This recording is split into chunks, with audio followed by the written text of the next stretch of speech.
Assalamualaikum warahmatullahi wabarakatuh. Perkenalkan, nama saya Rizky Andriani dengan NIM L1A1200032, Prodi Kehutanan Fakultas Pertanian. Baiklah, di sini saya akan mempresentasikan tugas mata kuliah saya, yaitu tugas Bahasa Indonesia. Yang pertama, menjelaskan fungsi dan kedudukan Bahasa Indonesia. Yang kedua, menjelaskan hakikat Bahasa Indonesia. Dan yang ketiga, menjelaskan ciri-ciri Bahasa Indonesia baku dan tidak baku. Yang pertama, menjelaskan fungsi dan kedudukan Bahasa Indonesia. Fungsi Bahasa Indonesia.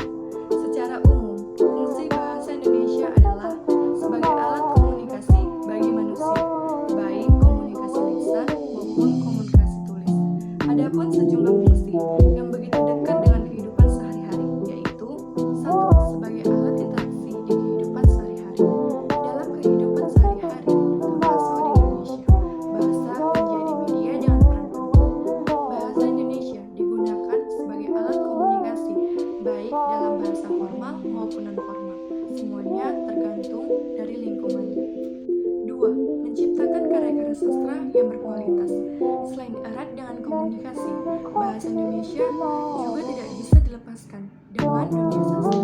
Sebagian besar orang-orang yang berkecimpung dalam dunia sastra memiliki kemampuan berbahasa yang bagus. 3. Membantu mempelajari bahasa-bahasa kuno. Mempelajari bahasa-bahasa kuno tak hanya membantu kita mengetahui kehidupan di masa lampau, tetapi juga membantu kita mengetahui akar budaya yang mungkin mempengaruhi kultur masa kini. 4. Media untuk menyampaikan perasaan dan berekspresi. Pada dasarnya, bahasa merupakan alat komunikasi yang fleksibel, sehingga dapat dimanfaatkan untuk format dan kepentingan apapun. Salah satunya adalah untuk menyampaikan perasaan melalui lagu, sajak, puisi, dan lain-lain. Dan yang kelima yaitu alat adaptasi dan kontrol sosial. Kedudukan bahasa Indonesia.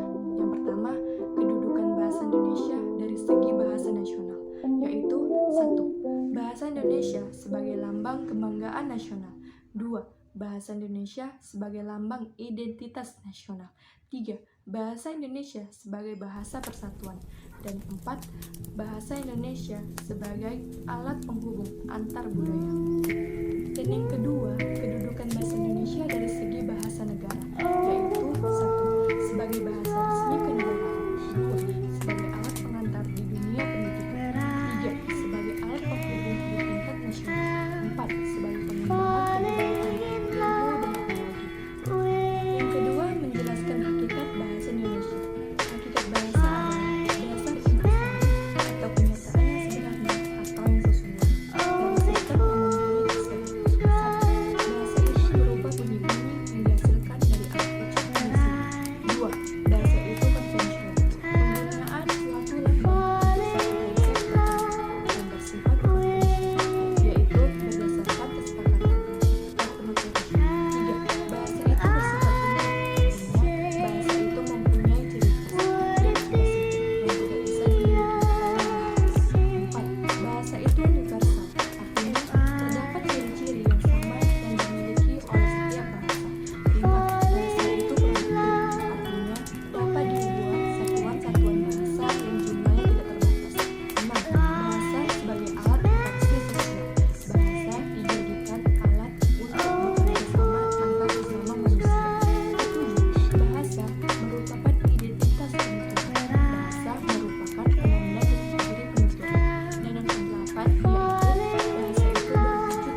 Dan yang ketiga, menjelaskan ciri-ciri bahasa Indonesia baku dan tidak baku. Ciri-ciri bahasa Indonesia baku yaitu 1. Bentuknya tetap dan tidak berubah. 2. Tidak berpengaruh oleh bahasa asing ataupun daerah. 3. Penggunaan sesuai konteks dalam kalimat. Dan biasanya bukan bahasa yang digunakan untuk kehidupan sehari-hari. Dan yang keempat, memiliki arti yang pasti, tidak rancu dan tidak pasti. Ciri-ciri bahasa Indonesia tidak baku yaitu 1. Umumnya digunakan dalam percakapan sehari-hari. 2. Dipengaruhi oleh bahasa daerah dan asing. 3. Dipengaruhi oleh zaman. Dan yang keempat, bentuknya mudah berubah-ubah. Sekian presentasi yang dapat saya sampaikan. Saya sudahi dengan wassalamualaikum warahmatullahi wabarakatuh.